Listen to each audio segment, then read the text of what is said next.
قام بكتابة سطرين على هذا الظرف ثم وضعه في ظرف آخر، وتعهد هذا الظرف إلى في عهدة الشيخ محمد تيمور. قال له الخليفة في حالة وفاتي يجب عليكم أن تتصرفوا حسب التعليمات الموجودة في داخل هذا الظرف. اتضح فيما بعد أنه كتب سطرين على الظرف، أحدهما كتب باللغة العربية وقال فيه حسب نموذج أبو بكر، وبالثاني باللغة الأردية وقال فيه بايع الشخص المسمى داخل الظرف. داخل الظرف كان هناك ورقة مكتوب عليها محمود أحمد. بعد ذلك تحسنت صحة حضرته واسترد الظرف من الشيخ محمد تيمور وقطع هذا الظرف. Hadrat Khalifatul Masih I passed away on the 13th of March, 1914.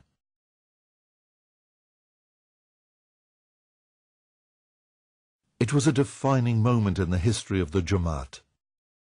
On one hand, members were struck with grief by the death of the first Khalifa. On the other, they were faced with deadly intrigues from opponents of the institution of Khilafat. हुआ ये कि जो मौलवी मोहम्मद अली साहब थे और उनके बाद साथी, वो दरअसल खलीफतुल मसीह अव्वल के दौर में ही बाज़ साजिशों में मसरूफ़ थे कि आपके बाद आगे खिलाफत का सिलसिला न चले, और वो खुद अंजुमन के बाद अहम ओहदों पर फाइज थे। अब ये बहुत बड़ा फितना था जमात की वहदत के लिए। उसी सिलसिले में हुजूर ने मौलवी मोहम्मद अली साहब से बराह रास्त भी बात की। मौलवी मोहम्मद अली साहब ने कहा कि जी देखें, बात यह है कि मशवरा होना चाहिए और जल्दी में कोई फैसला नहीं करना चाहिए। कहने लगे कि 4-5 माह तक जमात इस बात पर गौर करे और फिर तबादला ख्यालात के बाद जो फैसला हो उस पर अमल किया जाए।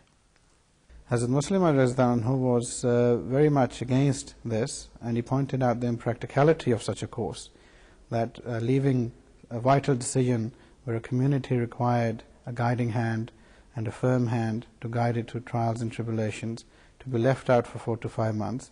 He pointed out that it was wholly impractical, and that the members needed to decide immediately as to who should be the Khalifa of that particular period. And as a Muslim, even said that they would be willing, anyone would be willing to pledge the oath of allegiance to anyone who would be put forward at that time, just for the unity of the community at that time. Later the same evening, Sahibzada Mirza Bashiruddin Mahmud Ahmad Sahib summoned 60 leading members of the community who were present in Qadian for consultation. After some discussion of the situation, it was unanimously agreed that before the interment of the Khalifatul Masih, his successor, who should command the obedience of the community, should be elected and should lead the funeral prayers of the deceased Khalifa and should arrange for his burial. हज़रत मौलाना नूरुद्दीन की वफ़ात पर ये जो इख्तिलाफ था ये सामने आया और पता चला कि मौलाना साहब ने पहले से कोई टेक्स्ट तैयार करके रखा हुआ था जिसमें उन्होंने अपने ख्यालात जो हैं वो बयान किए हुए थे और वो जमातों में पहले से भिजवाया था हज़रत खलीफा अव्वल की ज़िंदगी में। तो ये अजीब बात है कि खलीफा अव्वल की ज़िंदगी में ही इस किस्म के ख्यालात को फैलाने की कोशिश की गई, लेकिन क्योंकि जमात पहले ये फैसला कर चुकी थी और यही अंबिया का तरीक़ था, यही अलवसीयत में भी इसका जिक्र था कुदरत सानिया का, तो इसलिए जमात इस बात पे कायम हुई स्वाय चंद लोगों के कि हम में खलीफा मौजूद होना चाहिए। By midday on the 14th of March, more than 1,000 members of the movement had arrived in Qadian from outside. In the afternoon of that day, Sahibzada Mirza Bashiruddin Mahmud Ahmad Sahib held a consultation with the family members of the promised Messiah, peace be upon him, and their close relations on the situation that confronted the movement. When Hazrat Muslim met the members of his family and other close relatives, there were 2 things that were paramount. One was the unity of the whole community, and second was that there needs to be someone who could succeed Hazrat Khalifatul Masih and lead the community from that point forward. The dissenters had hoped that because of the misinformation they had disseminated, a good majority would agree with their stance in the dispute. The family members, however, stood resolute. Finally, on the 14th of March, all the Ahmadis who had come from near and far gathered at the Noor Mosque after the Asr prayer service. There were at least 2,000 members present. उस मौका पर भी मौलवी मोहम्मद अली साहब और बाज़ उनके साथी वहाँ मौजूद थे और उनकी कोशिश थी कि इंतखाब ना हो। वहाँ पे करीबन 2000 का मजमा था। तो सबसे पहले तो नवाब मोहम्मद अली खान साहब ने हज़रत खलीफतुल मसीह अव्वल की एक वसीयत पढ़कर सुनाई। In that will he has emphasized that the institution of Khilafat should be upheld, and when I pass away, then a pious person should be elected the next head of the community. हजरत मौलवी मोहम्मद हसन अमरोही जो हजरत मसीह मौद अलैहिस्सलाम के बुजुर्ग साहबी थे, उन्होंने खड़े होकर कहा कि मैं ये सारी सूरत हाल देख रहा हूँ, मैं समझता हूँ कि इस वक्त सबसे मुनासिब और मौजूद शख्सियत हमारे अंदर मिर्जा महमूद अहमद की है।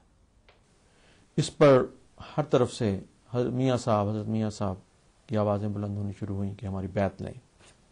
लोगों की ये कैफियत थी कि इश्तियाक के साथ और मोहब्बत के साथ कि वो चाहते थे कि हम फौरन एक इमाम, एक खलीफे के हाथ पर इकट्ठे हों।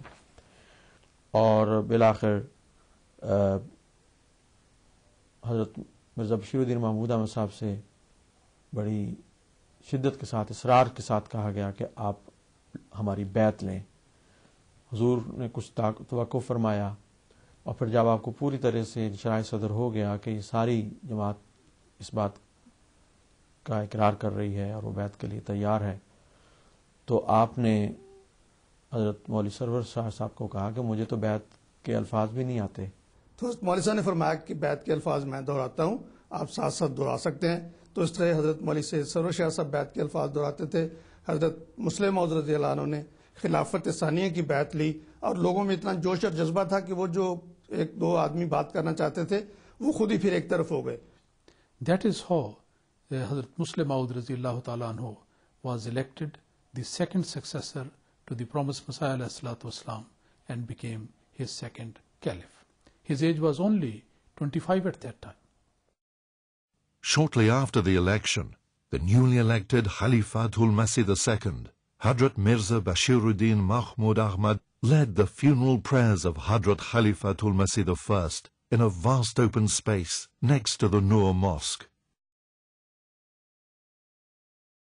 The sole purpose of the establishment of the Ahmadiyya Muslim Jamaat is preaching and propagating the message of Islam, and it was to this purpose to which Hadrat Khalifatul Masih II paid immediate attention upon his election as Khalifa.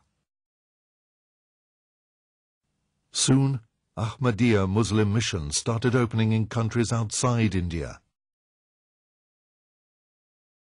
In Europe, missions were established in the UK, Switzerland, Holland, Spain, Denmark, Germany, Sweden, Norway, France, Italy, Bosnia and Albania. In the Americas, missions were opened in the USA, Trinidad and Guyana. In West Africa, missions were opened in Nigeria, Ghana, Sierra Leone, Liberia, Gambia, Zambia, Ivory Coast, Togoland.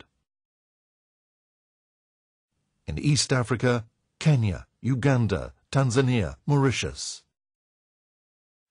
Missions were also established in South Africa, Palestine, Lebanon, Syria, Aden, Egypt, Kuwait, Bangladesh, Bahrain, Dubai, Fiji, Myanmar, Sri Lanka, Hong Kong, Singapore, Japan, Malaysia, Philippines, and Indonesia. Missionaries were also sent to Iran, Jordan, Ethiopia, Somalia, Congo, Sicily, Romania, Bulgaria, Yugoslavia, Albania, Hungary, Poland, and Argentina. More than 30 mosques were constructed in East and West Africa, not to mention mosques in Washington, Hamburg, Frankfurt, Zurich, The Hague, London in the UK, Denmark and Sweden. Besides widespread preaching of Islam, He was deeply concerned about the spiritual upbringing of members of the Jamaat. He placed huge emphasis on education. He wanted to ensure that the whole community, in fact the whole of the Muslim Ummah, but primarily the